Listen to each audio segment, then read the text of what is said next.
Kia ora koutou. Good morning, good afternoon, good evening. Not sure what time you're listening to this recording, but it's great to be with you. My name is Peter Vial. I'm the New Zealand Country Head of Chartered Accountants Australia and New Zealand, and I'm delighted to have with me Phil Smith from nextAdvisory, a public practice firm in Auckland.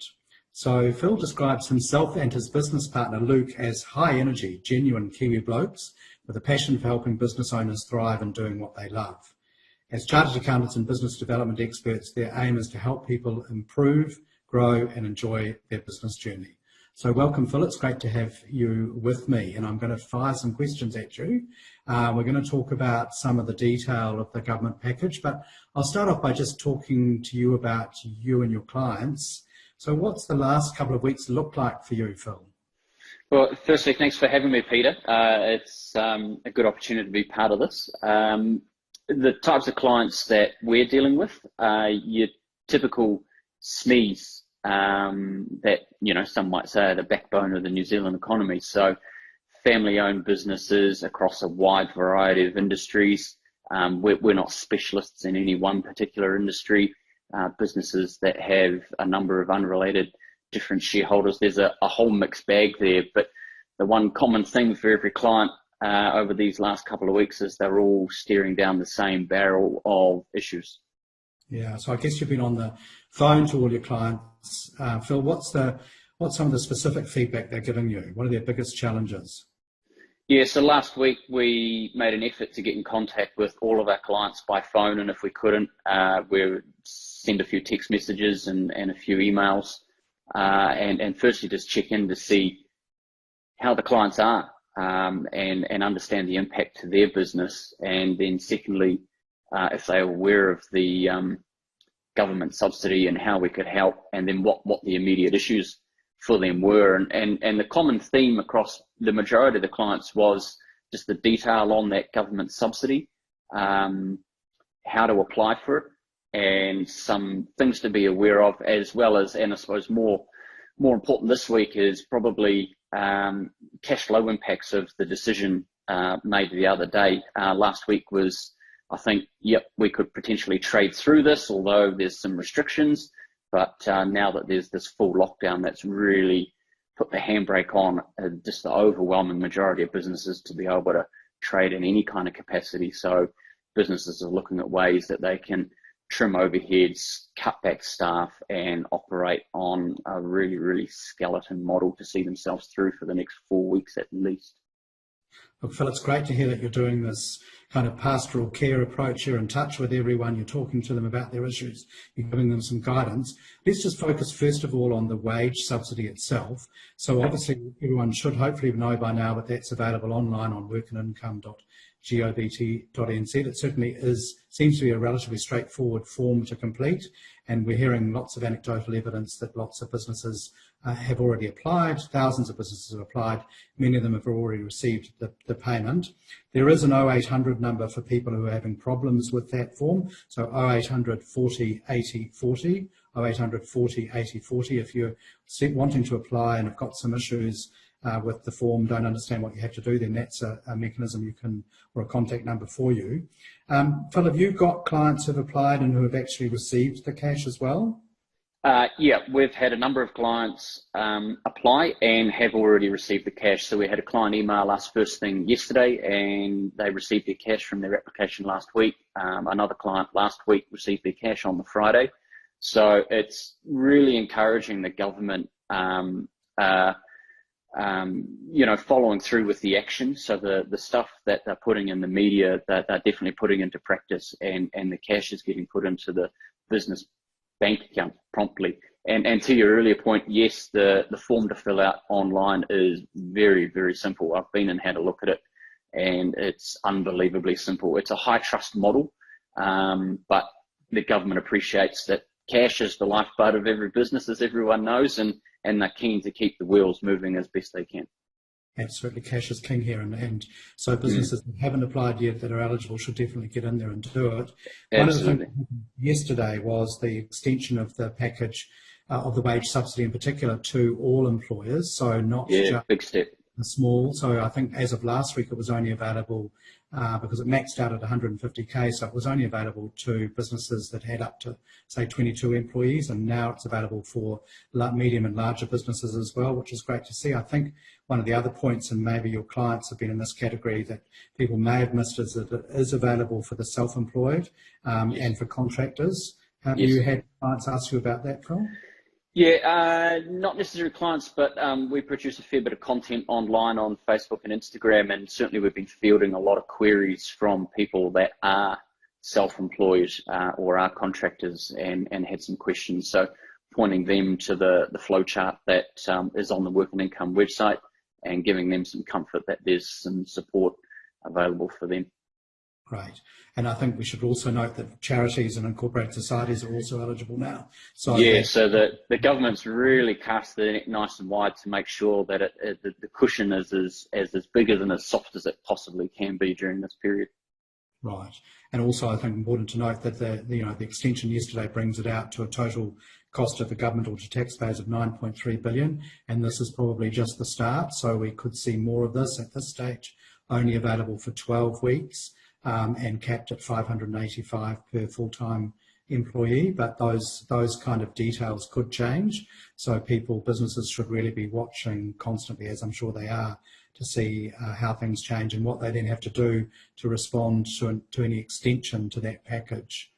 Another aspect, though, Phil, that the government has also introduced is a leave payment for self-isolation. Have you had any dealings with that? We know that.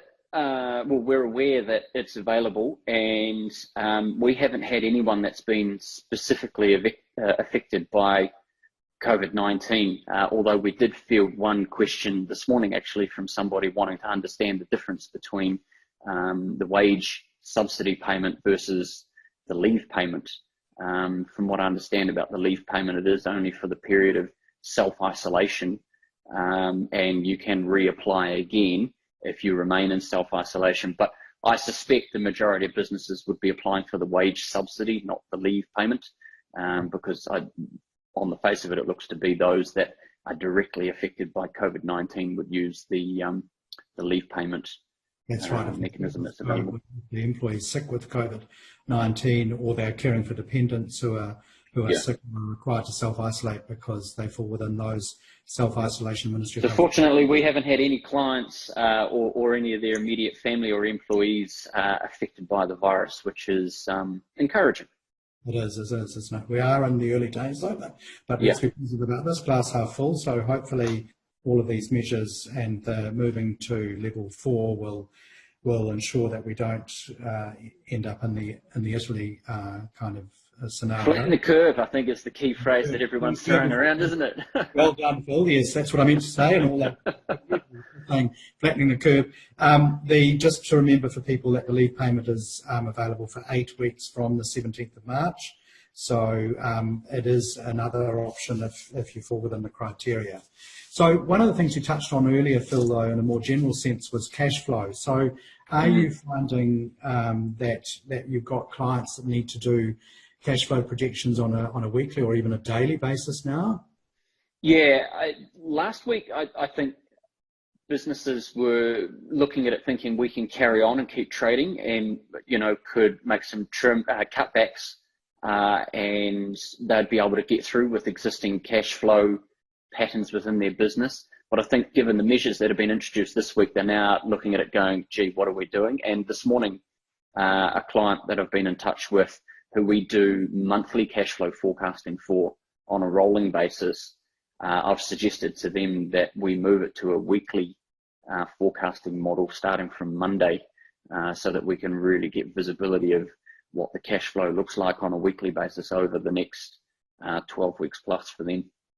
Sounds very sensible, and I'm sure lots of other businesses in that category. Yeah, absolutely. I think the general feeling out there for most businesses is going to be understanding cash flow and what they've got available, how they can get access to more to keep themselves going for the immediate 4 weeks, and then beyond the 4 weeks, what that looks like. Cool. And also at this stage, so we're on March 24, we're waiting for the government to confirm the support that it'll provide through and with the banks and the Reserve Bank. So there could be some real concessions and help coming through that way, so people should keep their eye on Absolutely. that. Yep. I think that raises an important issue, isn't it, about keeping abreast of what's going on. So we're all suffering from this kind of overload of information, but for businesses, a lot of it is really important, both for you in public practice, other members in public practice, for your clients, but also for businesses themselves to keep up with what's happening and make sure that they access any entitlements or support that they can. So it's just ears open, eyes up, seeing and hearing everything that's going on, but still staying sane. Yeah, good luck on that front in these times. I have talked, just for your information, Phil, I have talked to John Cuthbertson, done an interview with him. He's our New Zealand tax leader, so we've talked through all the tax reform package with him, and he's gone through quite a lot of the detail for there, so members will be able to hear that on the interview with him. But let's just move on to talk about some more kind of general stuff. So we're all, apart from those who are emergency workers who are providing essential services, as many people as possible are now working from home and using technology in a different way. So have you got any tips and tricks for people on working from home, using technology, staying sane? Or all of the above? Tips and tricks. Well, with our business model, we're based in the cloud, so our technology has been pretty much set up from the get-go, so it hasn't had too much impact on our business. But tips and tricks would be, on the staying sane front, would be stay into a routine as best you can. I think for a lot of employees, in times like this, dare I say it, it'll be a chance for you to determine whether you're an asset or a liability for your business, and get up and carry on business as usual as best you can.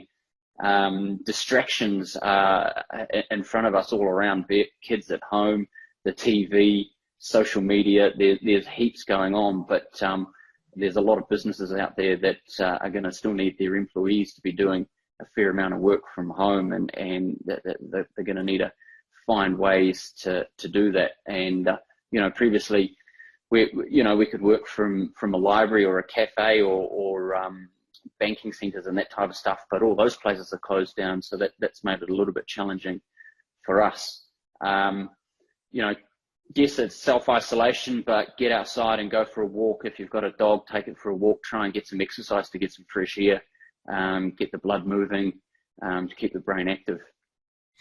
Good advice, Phil. I know that advice, and I have been telling others to follow that sort of advice about keeping active and getting outside. I failed my own test yesterday, first of working from home, spent 13 hours at the dining table and barely got up, and did a shocking step count of 3,400, which is a long way from the normal 10,000 target. So the new rules kicked in properly this morning, and I've moved on to making sure the exercise is done first before the dining table residence takes up the rest of the day. But no, really good advice, sound advice, keeping employees engaged, so keeping connected with employees. We've got this physical distancing going on, but we must ensure that doesn't result in social distancing, and we still have phones that we can call people on, we can text people, we can email them, we can't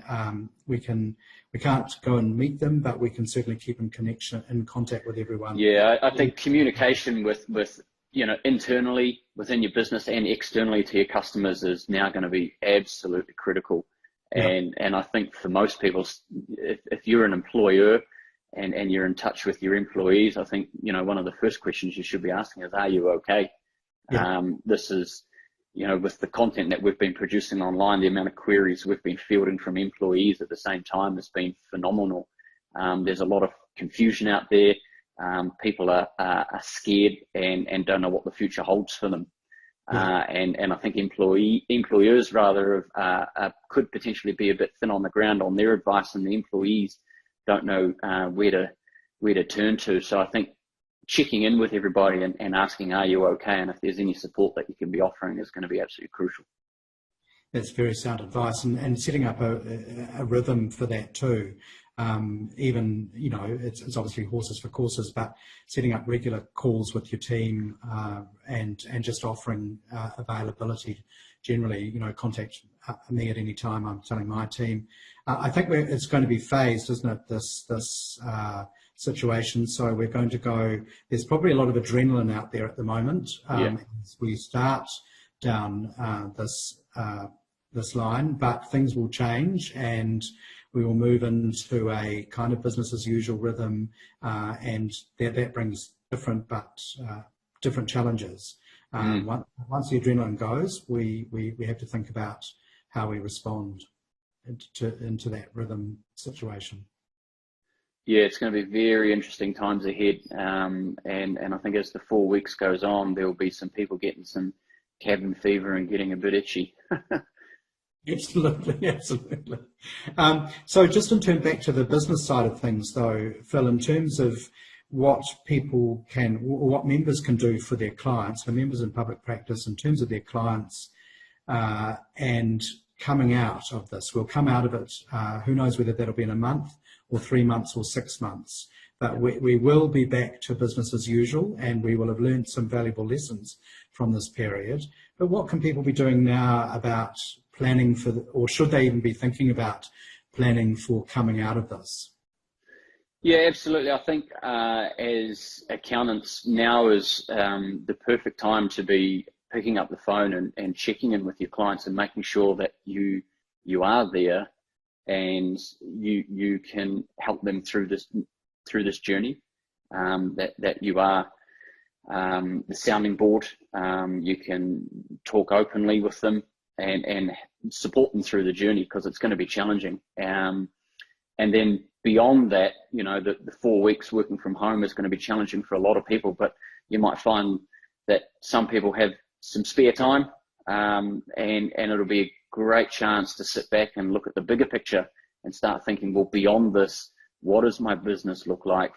How am I going to re-engage with my audience of customers, and how can I get them coming back? Do I need to change my products? You know, is one not going to be appropriate in the new economy once this is gone? Or, you know, things could look different, but I think now's the time to start and plan, so that once we're through this, you can get into a hit the ground running phase and try to get the cash coming back in, get your employees back on deck, and get to normal, whatever that looks like, as quickly as you possibly can. Right, very sound advice. One of the other challenges for people obviously is in the mental health area. We've kind of touched on that in passing, but I want to take the opportunity to mention that there are a lot of resources on the CAANZ website to support members with mental health wellness issues, wellness issues, and there are lots of agencies out there that are there to support people. Yeah, and I wouldn't forget Xero. Obviously, we're Xero partners. They offer the Xero Assistance Program, and that is available on their website, where they provide mental health support for Xero partners, Xero businesses, their employees and families to get mental health support. A fantastic initiative from Xero, and I think you know, businesses should be looking to take advantage of that and making their employees aware of it during times like this. No, that's great advice. I think one of the hardest things for people is often to ask for help. So that should be a message, that don't hesitate. So we're all in this together, that great Māori proverb, we're all in the same waka together. So reach out and support each other, and don't hesitate to ask for help. I know Kiwi blokes aren't the best people at asking for help, but at times like these, we need to man up and do it. So just tap into all those resources and networks that are available. So, Phil, are there any other things you want us to talk about today in terms of, I suspect what we're going to have is a series. This is going to run on for a few weeks, potentially a few months, or it's even longer, but we'll have a series of chats, and we can pick up on new aspects of government support, new initiatives from business as well, and give people, you know, updates. So anything else at this stage that you wanted to touch on? I think we've covered it all, and your last point there, that we're all in this together. is completely true, and business owners and accountants out there need to realise that everybody's faced with the same challenges, and we all need to support each other. And now is a really good time to start and think about the short-term and the longer-term impacts of what this is going to have on your business, and start and plan for it so that you're not left scrambling in the immediate weeks. Absolutely, Phil. Look, thanks. It's been wonderful to have you, and I really No problem.